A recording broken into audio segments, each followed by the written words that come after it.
Hi, this is Stephen Carson. I'm here with my wife Heather. We are doing a very special Mrs. Radlib stream from an unusual location. Let me show you. Go ahead and describe. Oh, okay. Well, what you are looking at is the Illinois River, as viewed from atop one of the limestone bluffs in Grafton, Illinois. Why are we here? We're here on just a Valentine getaway that Stephen booked for us, and it's been really lovely. The weather warmed up today, and it's been really nice. So, you're right. Do I need to adjust it? No, that's right. All right. Yeah, I had actually thought in my mind of us doing a stream while we were on our getaway, and then quickly decided that, if I brought that up, my wife would accuse me of being insensitive to our special time together and stuff like that. And then she brought it up and said, hey, maybe it'd be a good time for us to do a stream together. And and so It's kind of befitting our topic, right? Because Right. we're not being interrupted right now. yeah, which we'll get into. Right. And and in fact, one of the reasons she gave is she said that doing streams together has been something that's been a real positive for our relationship. So I guess what I'm trying to say is that the all of you are in a certain sense part of our love life. I hope that isn't awkward or anything. Oh my God. Oh, wow. So I should be used to your wind up by now, okay, with your humor, but that yeah, one of our daughters, expect that one one. of our daughters, as soon as she feels it whenever I'm heading towards something like that, and she gets this look like I'm not going to be Jeez. taken in. Okay. Well, anyway. Oh, let me grab my water. Oh, yeah. Here, and then let's Yeah, behind us, going you're on seeing a topic. little kitchenette. We're actually in a cabin that A is cottage. a cottage in the woods that is on top of one of the limestone bluffs in Grafton, Illinois, and it's really beautiful here. So in front of us, the river that Stephen showed you is the Illinois River, and then just down a little ways, or is it up a little ways? Anyway, we're right near the confluence of the Illinois and Mississippi rivers. And it's just really beautiful here. There's a lot of boating that goes on.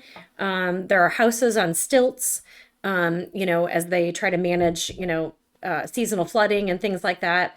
And I don't know, there's a winery, and it's just a kind of a cute little town, Wouldn't you agree? Yes. I don't know if this is going to work. I rescheduled on YouTube for 5:30, hoping that I can upload, but this is set up for streaming, and can I do it as a download? Anyway, have to play with that later. Might have to just cancel. Yeah, we've cancel that discovered that the Wi-Fi isn't super great, so that's why we're doing it this way. as a recording. Right. Okay, so title of the stream is what we wish we'd known, and it's basically just wanting to share some of the things that you could imagine we might have been taught if we had been mentored in how to be parents and stuff like that, right? More than we were. And so we thought, maybe for some young people who are heading towards these things, we could share some of the things that we wish someone had told us and maybe benefit you through our, in some cases, painfully acquired experience. Right.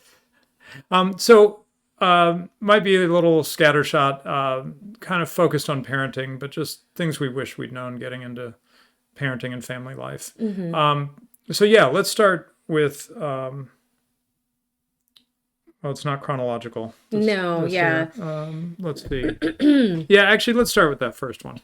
Because also, partially, Heather, what I have in mind is some of these are sort of heavy and some of these are sort of upbeat. And I wanted to kind of alternate a little and not just have it be, Right. constantly, Yeah. like be scared, because that's not really the spirit of our streams, right? I think we want people to be informed. We want people to understand what their options are, right? So that they realize that they don't have to do sort of the prescribed path that gets pushed. Right. So we want people to know there's options in terms of how they have their deliveries of their children, right? We've covered that, how they educate their children. But overall, we're happy we had children. We're happy have made a family, and we'd like to encourage other people to do it. So we're not trying to discourage you. Having said that, part of what we want to do here is talk about kind of counting the cost and understanding what's coming. Yeah. I think partially because I've noticed this, a lot of how we experience life seems to have to do with the alignment between our experience and our expectations. So if we kind of know something's coming and are sort of emotionally adjusted for it, it's not nearly as bad as if it comes as a shock. Right. Right. And so to me, some of this might sound like we're talking about how hard certain things are, but the point is just to be real about it. This is what it is to have a new baby, to have multiple small children, etc. Or just to get married and stay married. Yeah. This is the reality of it. And that's not to be blackpilling and destroy your romantic notions or whatever. But it's to say that if you have a little more of an injection of reality going into these things, I think you can enjoy it more and let it be what it is and be okay with it, rather than be like, well, no one told me this was coming. Right. This isn't fun, Right. So let's start with this first item, which has to do with how you manage babies. And I don't know if we've even touched on this, because we've talked about homeschooling and we've talked about home birth, having, well, not just home birth, but birth. But I don't know if we've talked so much about early infant care. Infant care. Well, we talked kind of about the basics of bonding. And yeah, we got into it there. That's right. Right, That's exactly. Right. Yeah, so some of the things we talk, this stream is a bit of a grab bag, and there are other videos in the Mrs. RadLib series. You can find a link to the playlist that has the videos we've done together in the video description of this video. You can dig more on some of these topics, because we've done whole streams just on birth, just on attachment or bonding, just on homeschooling, multiple on homeschooling, and probably more to come on that. So, you can go deeper with any of these, but this is just sort of a broad brush stroke of a number of things. So anyway, you have the baby, and now it's time to take care of the baby. And we got handed a book. Right? Yes. Yeah. And a couple books, actually. I mean, okay. Yeah. In the United States, we have this tradition of the baby shower, where the mother is showered with gifts and things that she would need to, prepare for having a new baby. That was really lovely. I mean, the church ladies threw a baby shower for me, and my father's side of the family. Did you remember that? They threw a baby shower for me, right? Which was really sweet, and I didn't have regular contact with them, so I thought that was really thoughtful.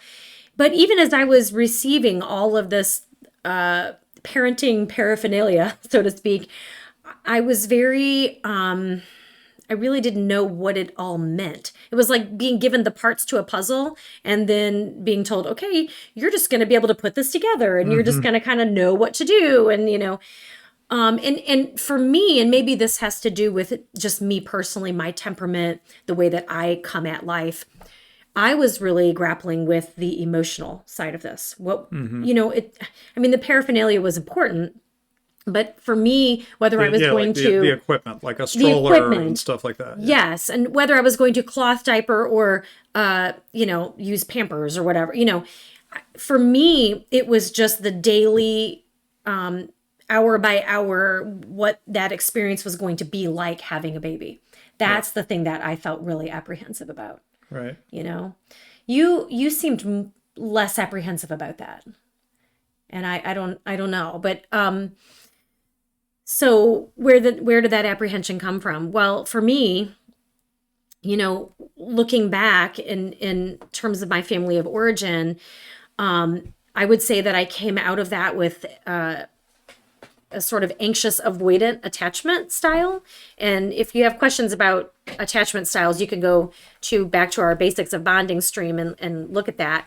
But, I wanted connection with people, but I felt anxious about making those connections. And when I was growing up, I didn't feel particularly close to either of my parents. I certainly didn't feel close to my mother. I didn't get a lot of time with her. And add to that the fact that I am a child of a divorce.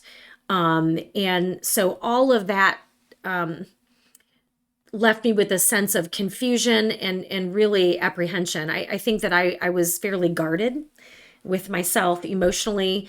And I knew that having a baby was going to require me to put that guard down if I was going to connect to my baby in a meaningful way. And so that really filled me with a lot of apprehension and fear and Right. and And anxiety. we'll get more into that. Yeah. So let's talk about the methods of parenting that were thrown at us. And there's one in particular that is really popular in American evangelicals. I don't know.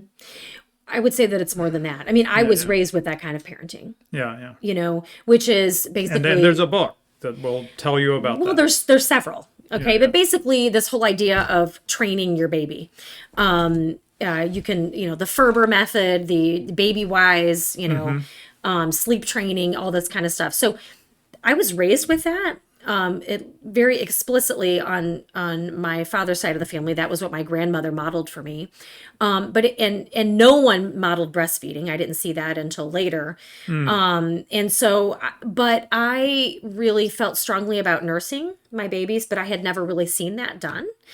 And I also just really, again, I wasn't sure how to connect with I didn't know what any of that was going to feel like. But I was also given a book on attachment parenting. And I remember reading the Baby Wise book prior to having the baby and thumbing through the attachment parenting book after or before having the baby. And then afterwards, I remember thinking, I need help. And I really dove into that attachment parenting book. And that the comparison was very there was very stark differences between them. And just the very fact that I was looking for guidance about how to be a parent kind of shows you that I really didn't feel like I had a good model of that growing up. Right. I didn't look back at my relationship with my parents and feel warm, fuzzy, comfortable, safe feelings. Like, let's just do that again. Let's just do that again. No, there was a lot of fear. There was a lot of, my parents were very young when they got married. And I was in daycare from a very young age. And so, I wasn't looking to them going, that's how I want to parent. And in many ways, I was looking to them going, I want to do the opposite of that. And so it really felt like we were sort of doing something new. Right. So what I want to emphasize is that, the theme here is what we wish we'd known. Yeah. In this case, through Heather's, attunement and emotional maturity or whatever, she was able to figure out that this train your baby approach did not feel right pretty much right away. Yes. But we didn't know what to do instead. Right. So it was sort of this halfway house. Right. And in particular, what I remember is you just weren't getting any sleep. I wasn't. Which let's come back to that. Yeah. So for about 6 months or something with our first child, we were, or you were, working with the baby in a way that isn't what we did, even starting with that first child. When the first child was 6 months, and then the rest of our children, we did it a new way. Yes. And so what we wish we'd known here is, we wish we had known about attachment parenting. Yes. That there's more than one way to do it. Watch about knocking the table. John. Oh, sorry. I like to gesture a lot when I talk. That's fine. Just do it without touching the table. Okay. What we wish we'd known would have been that we knew about that there were different options for parenting. We didn't go into having our first baby knowing about attachment parenting. Right. Not really. You were like, I need something different, and you found it or whatever. The Dr. Sears, right? Right. book. And then you were like, oh, okay, this feels much better. Yes. And you were getting more sleep. Let's talk about that in a Yes. sec. Yeah. But we wish we had just known it from the beginning, because Yeah. there was 6 months there with our first baby that I remember being pretty unpleasant. Yeah, Feel concerned. it was very challenging. Yeah. And I think along the lines of, And this was a baby. Our children vary. yeah, temperaments vary. And this baby was Higher need. higher need, and it wasn't just going to be like, here. Some babies you can get away with something like the train your baby, because you're not really training them. Right. It's just their temperament that Right. you lay them down, they just sleep all night. Yeah. And there are babies like that. We've had some. Yes. But other babies aren't. Yeah. And in that case, you need to know a different option besides trying to kick against the goads, as the scriptures would say. Go against the nature of what is going to work best for this baby, and you're trying to force a round peg into a square hole, which Right. is really what happens with this training the baby stuff. Yeah. And Like you baby, and babies are not all the same.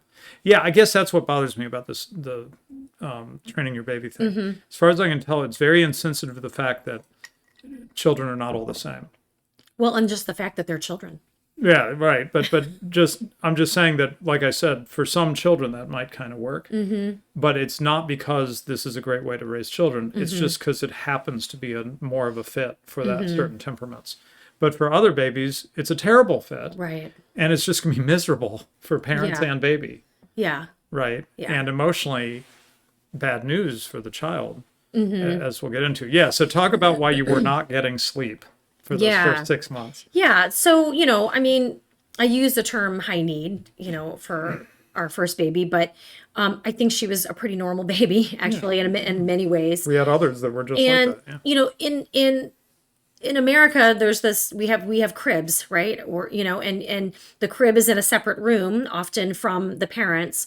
And there is this immediate separation that is normalized in our culture. And, going into the pregnancy, that's just what everybody did. There was an expectation that you have a crib. And so, I was given a crib and, all this stuff.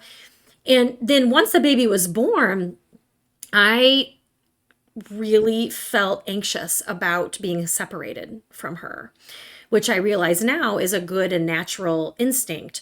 And, we had a bassinet in our room.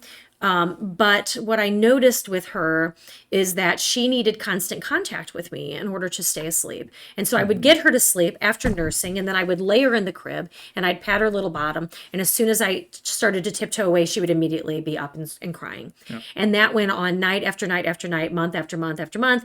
And I just really wasn't getting any sleep. And then finally, it was really rough on you. And I wasn't letting her cry. Okay, so I felt that which goes I didn't want to, goes against what's sometimes called cry it out. Cry it out or Is sleep that training. unfair to?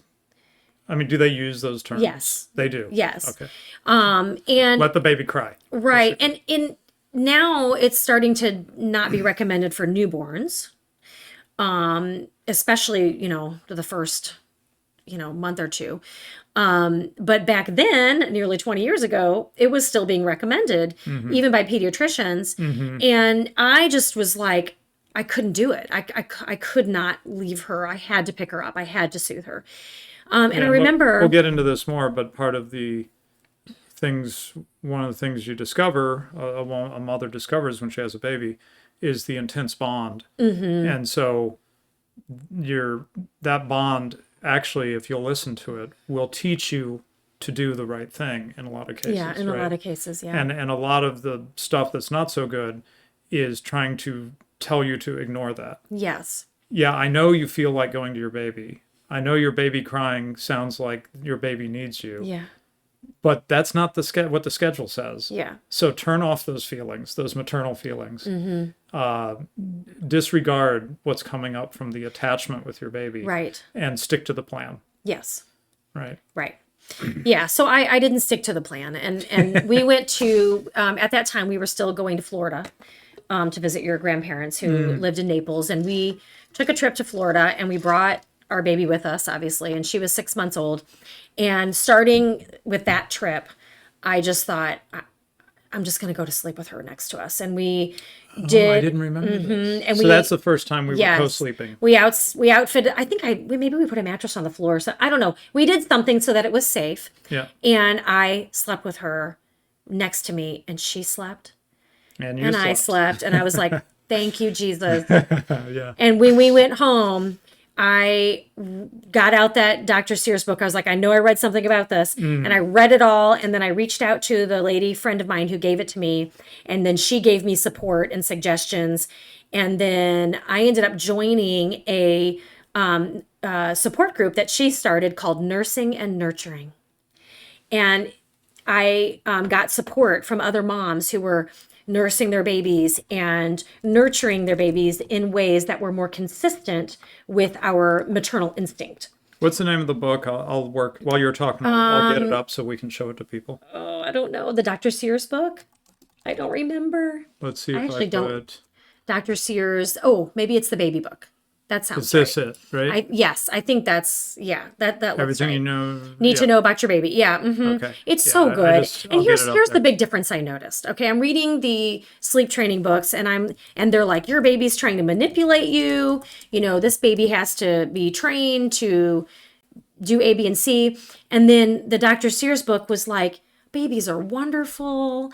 Their neediness is their brain is not developed. I felt like I was actually getting scientific information about development and things like that, and really good reasons for why babies act the way they do. Now, you'd think I'd know all this given my training as a therapist, but child development wasn't. I mean, I had a few classes in that, and then we moved on. That looks familiar. Yes, that's the one. That's the one we. That's the exact edition. Yeah. Well, that's a fun Steven's cover, looking so- up the books. Yeah, I'll share it. Yeah. So the baby book by Dr. Sears was really wonderful, and it became kind of a handbook for me. And then getting support from other moms. I didn't realize how much I would need support from other moms, to really normalize Yeah, to teach you. things and to teach me, and so that was really a good change early on in my parenting that we did. So Okay, this might be a little awkward, but let me try to okay, flash this up real quick. very good. Give me just a sec. Mm-hmm. I'm doing this on the fly. so- Yeah, it's as if we're live. Yeah, exactly. Yeah, there we go. So, so you can kind of Yeah. see there the baby That's book the exact book. by the Sears family, Yeah. basically. Yeah, SEARS. I will say, And everything you need to know about your baby from birth to age 2. right. And I like what you were saying that you'd think the way we were talking that the Baby Wise, for example, that approach with the schedule and everything, that's scientific and that's hard nosed. And this baby book with co-sleeping and attachment parenting Yes. is all touchy-feely. But actually, it's the exact opposite. It was the exact right? opposite. The science is totally with the baby, Yes. the Sears approach. Yes. When you dig into it, Yes. the science of attachment and the failure to thrive Yep. type of stuff Yeah. about babies, Shutdown syndrome. shutdown when babies syndrome. are. Yeah. I mean, the main way that a baby has to communicate is through crying. Put it back here. But anyway, we kind of covered a lot of that in the basics of bonding stream, so we Yeah, don't need to yeah. belabor that. But Right, I right. do wish I had known these things prior to having babies. And I have to say, once I aligned myself with my maternal instinct and got support, it was downhill from there. I mean, yeah. when baby number 2 was born, I was already co-sleeping and all those things, such that the transition from one child to 2 and nursing and all those things, it just came so much more easily and naturally, and it was great. With the extra bonus that our second child had a very different temperament. Very than our different first child, and she would really sleep. Yeah. So much so that I more than once, and I'm sure you did it too, would put my, get down close and make sure she was breathing, Breathing. and that her chest was moving, because we were not used to a baby that we could set down and it would and the baby would just sleep, because Right. our first child wasn't like that. Yeah. And Right. so we would set this baby down for a nap, and she would just sleep She would for just a long sleep, time, like and we were 4 hours at we're a like, time, and I'm is thinking, she still alive? oh my gosh, it was amazing. So yeah, so Okay, yeah.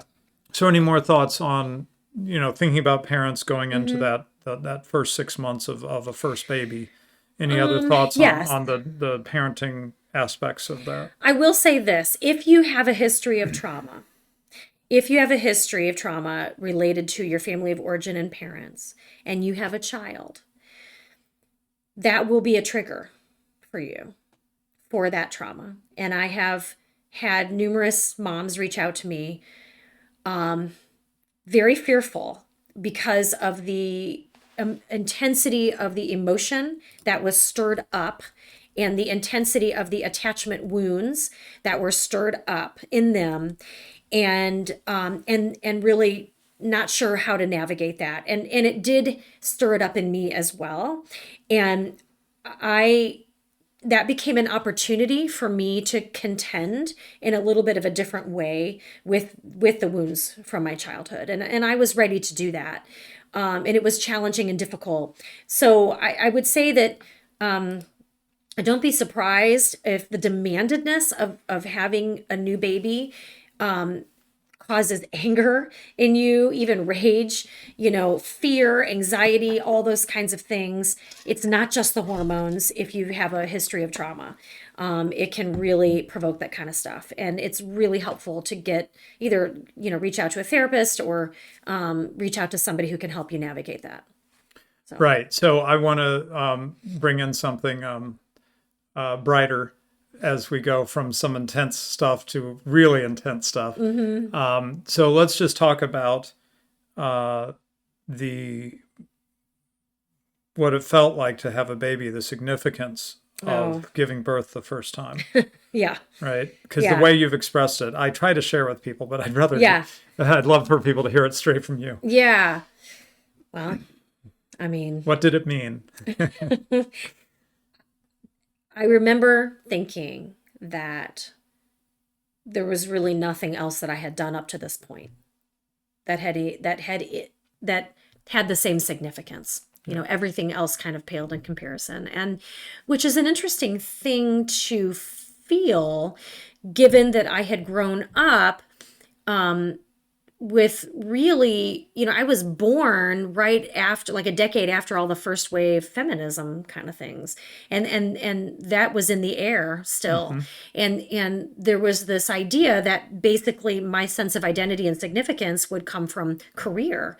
Mm. And then I had a baby, and I remember thinking, oh, no, they're wrong.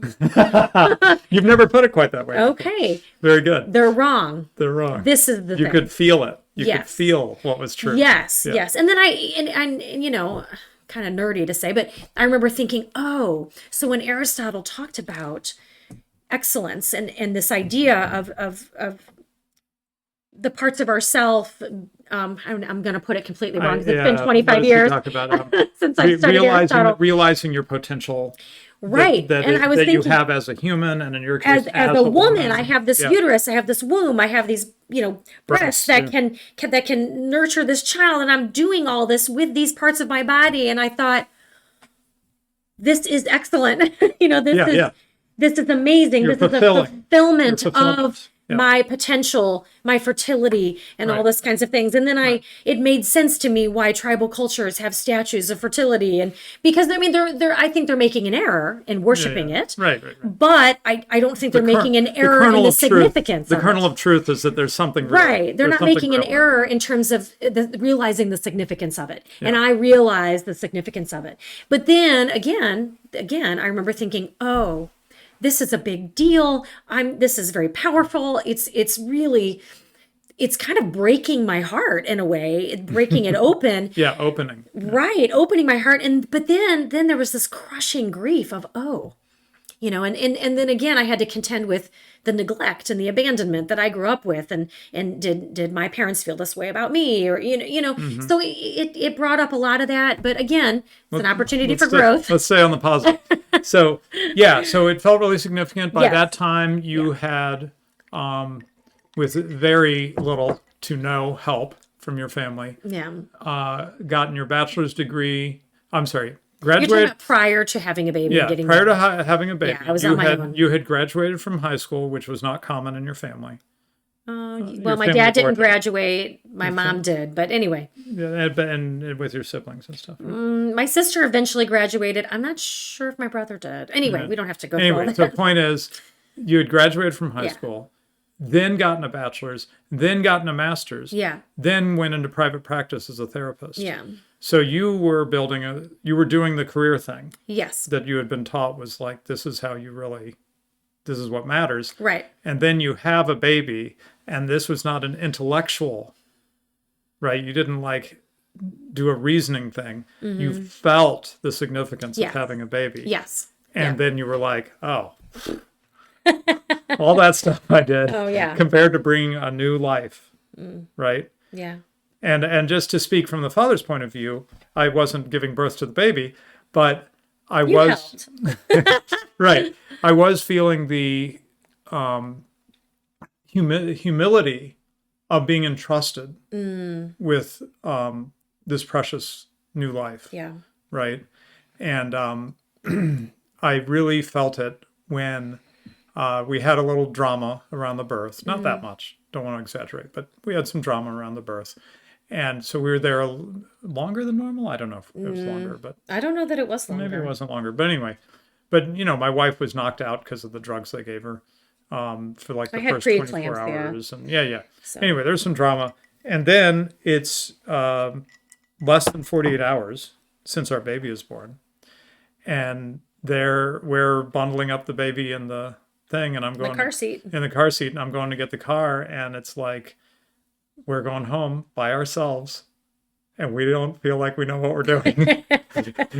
And it was a really humbling moment. I did not have this sense of, no problem. I'm like, here we go. Holy crap. This is a big deal. Are they sure they should be sending us home with a new life? I mean, do you remember when we took the pregnancy test and saw the double lines? We were both like, oh boy. It was exciting, but also it was a little terrifying. And then we promptly went on a camping trip where the bus was bouncing everywhere. And I'm like, morning sickness. Anyway. Right.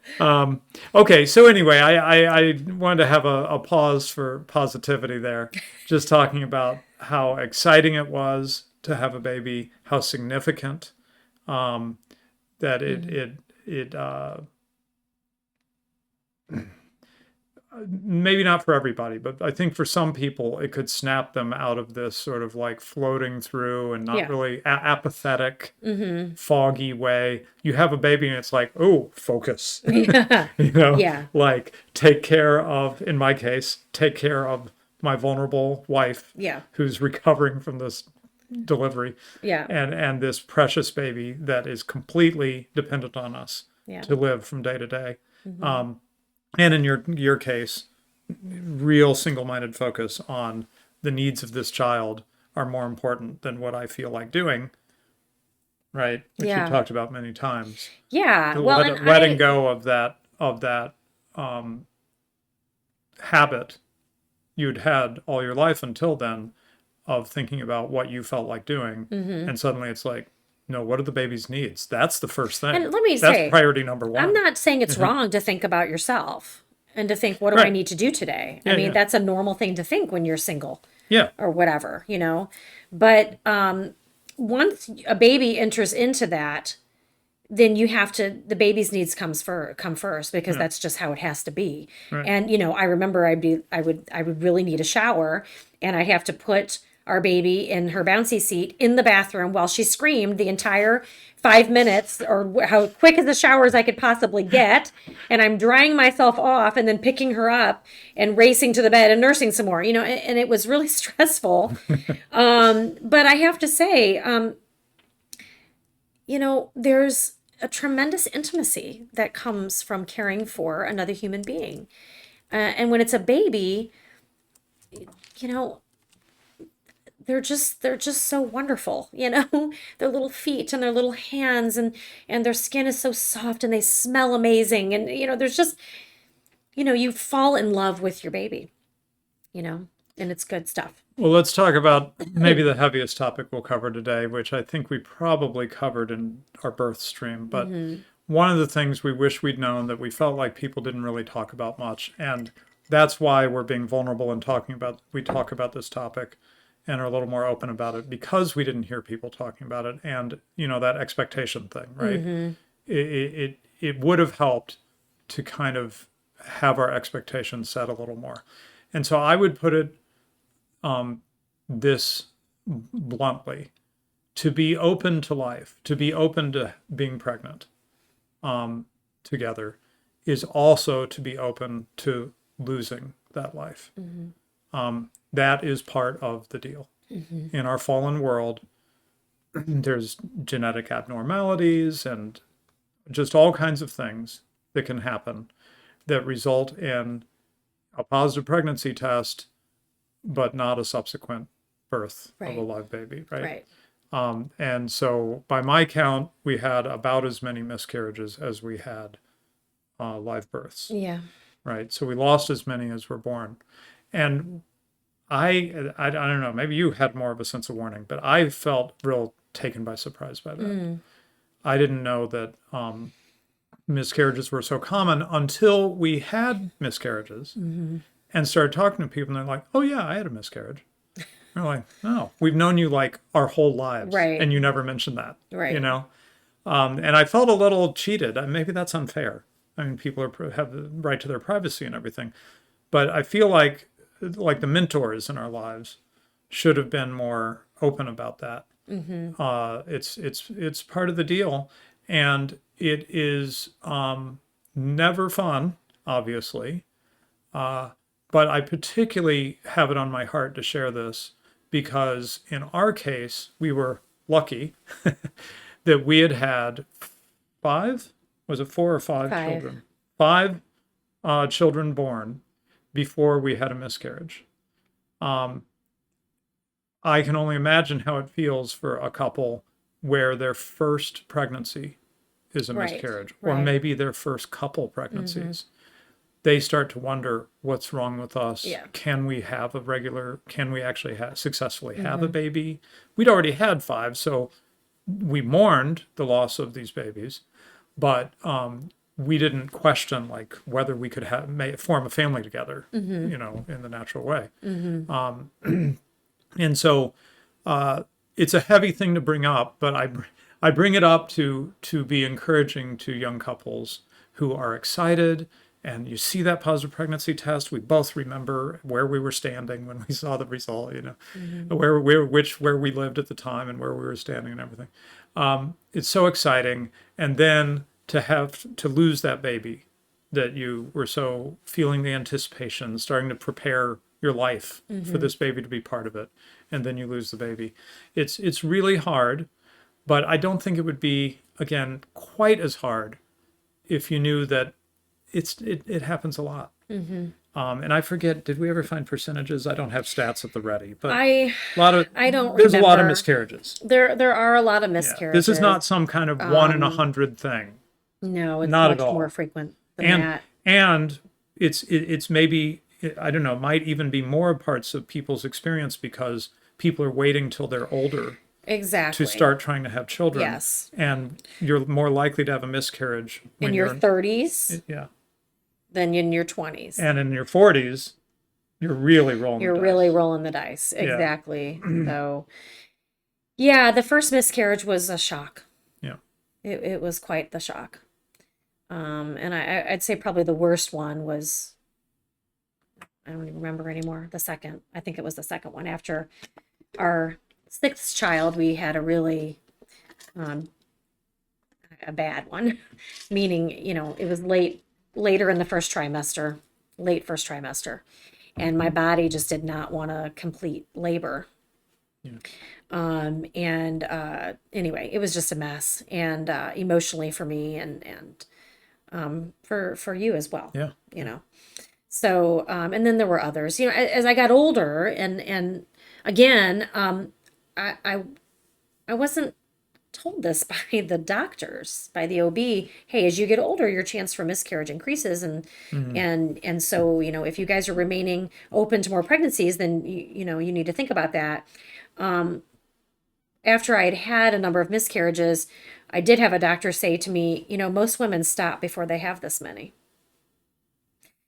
And that stuck with me for maybe obvious reasons. So there was a sense of, oh, this is my fault. Yeah. I should have control over You this. should be ashamed I or should be something. ashamed because, you know, I can't, I don't know. I don't know. I mean, so I, you know, I tend to feel some embarrassment maybe about, you know, the number of miscarriages that we've had. And Right. And so that's why I like to put it the way I put it right off, right? Which is that it's part of the deal to be pro-life, to be open to life, to be open for God to work this way in your marriage, is also to be open to miscarriages. They just go together. And I think trying to think that you have control of it, you have shame over it, it's not fair, right?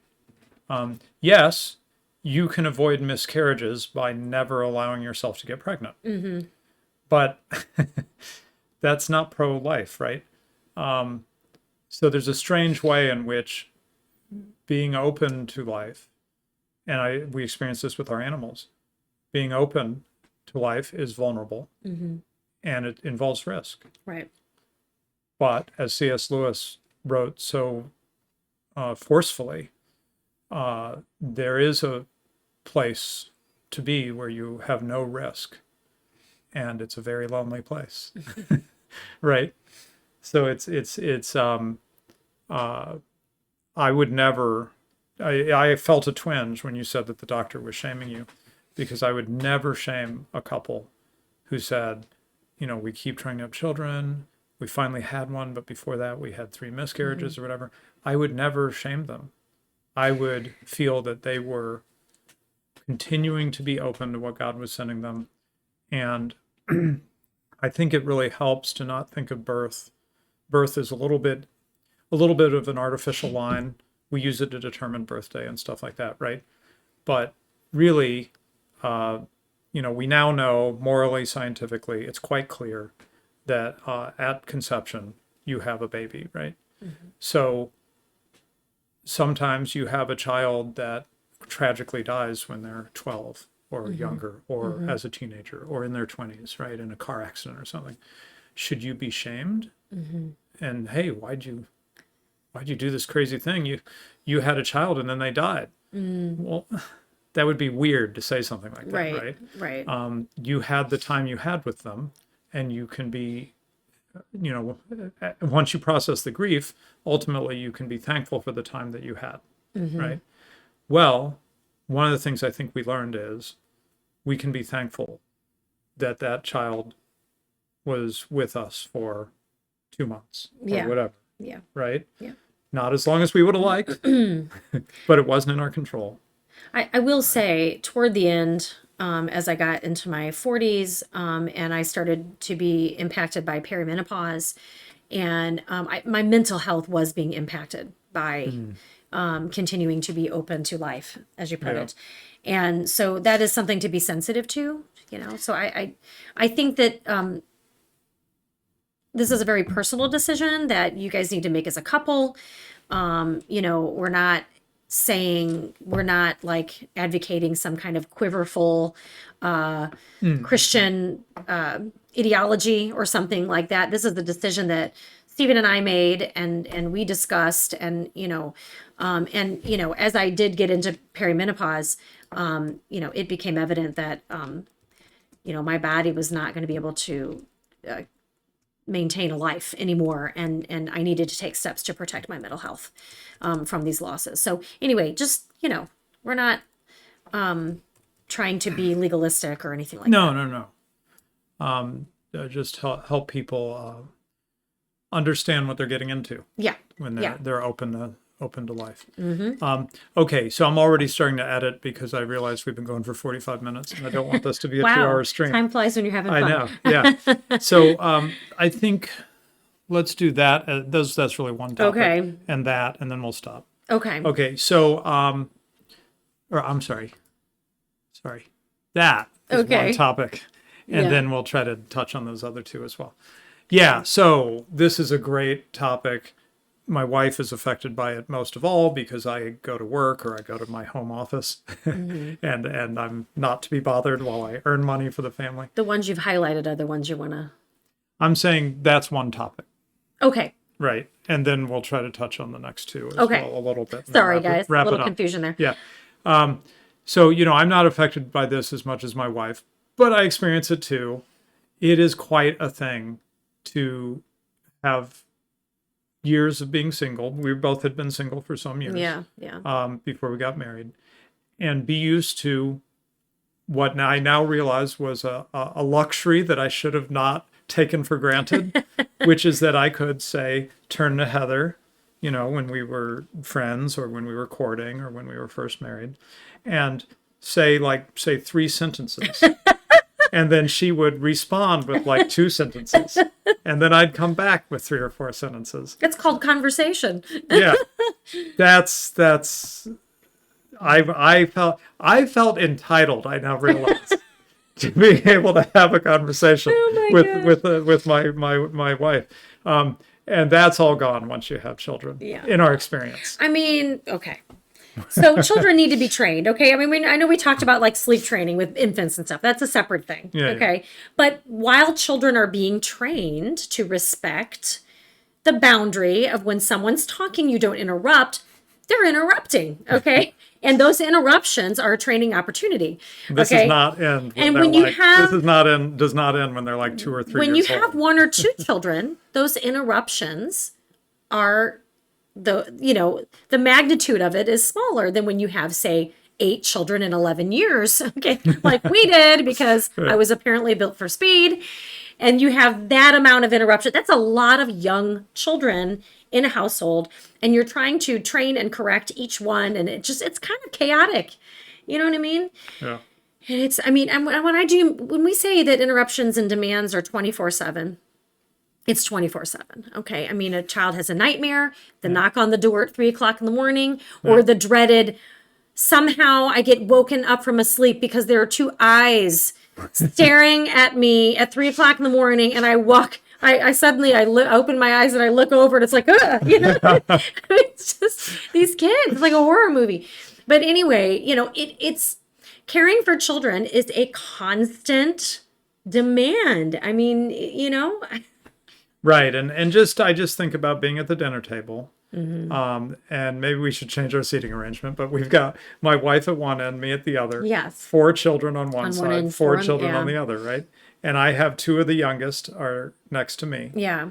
2 of the 3 We youngest. split the twins up. He gets 1 twin, I get 1 twin. Divide and conquer, 2 of the youngest are next to me, and my wife will say something at the other end, and one or two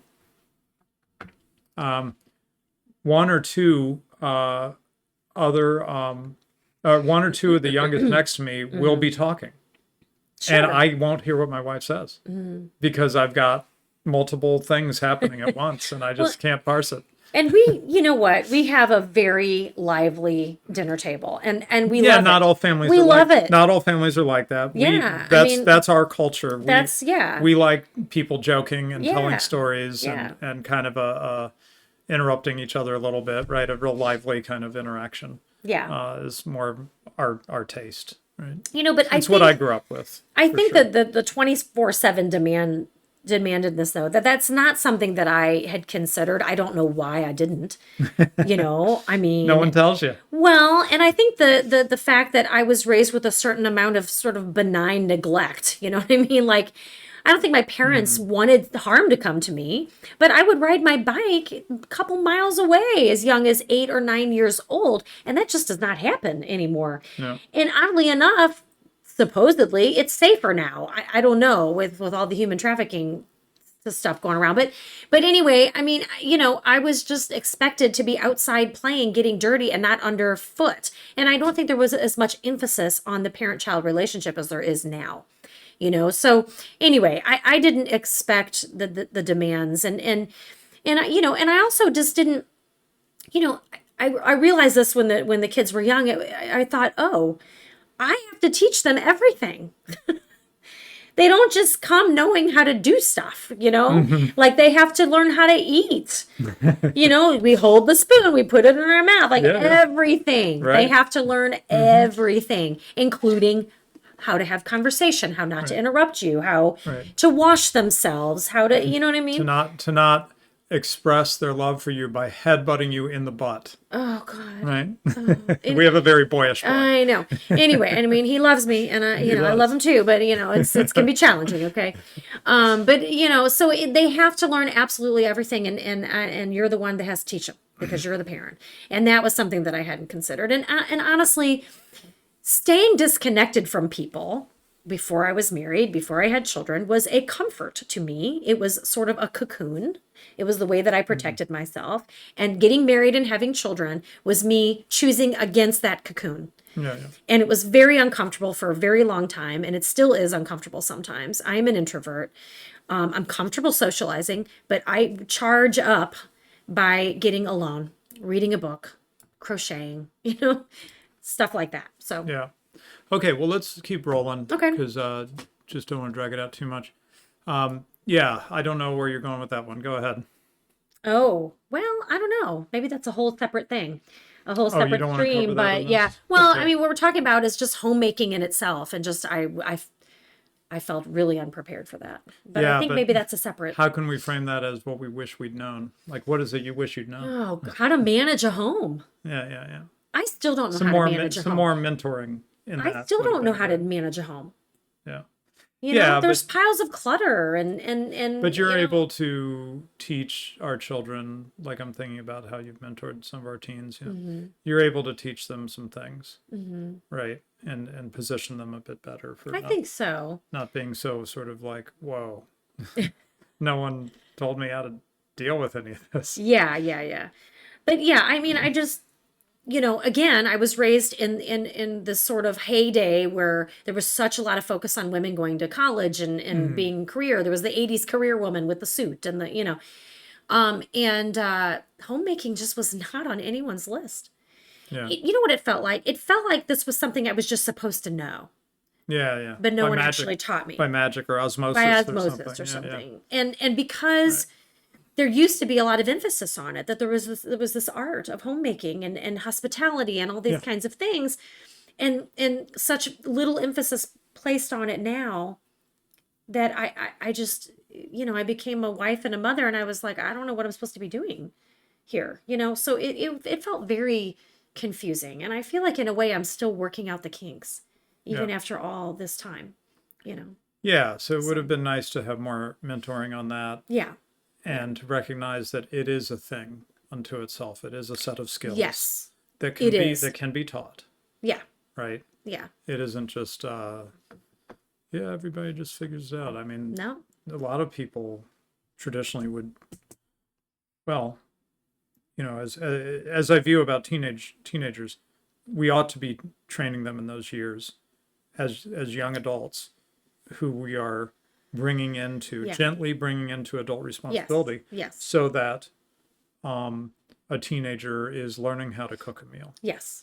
Etc. Right? Yes. With your guidance. They're not, you're not just, hey kid, go cook, You're working with them and helping them learn these skills so that they don't feel overwhelmed when they start to have their own household. They know how to do a lot of things. Right. I agree. Yeah. And that's what you wish you'd had more of. Yes, absolutely. Okay. Do you want to cover this at all? I don't think so. Okay. Well, maybe we'll stop it there then. So sad it's not a live stream, because then we could respond to the internet was not really that. great here. The Wi-Fi, whatever. But this will.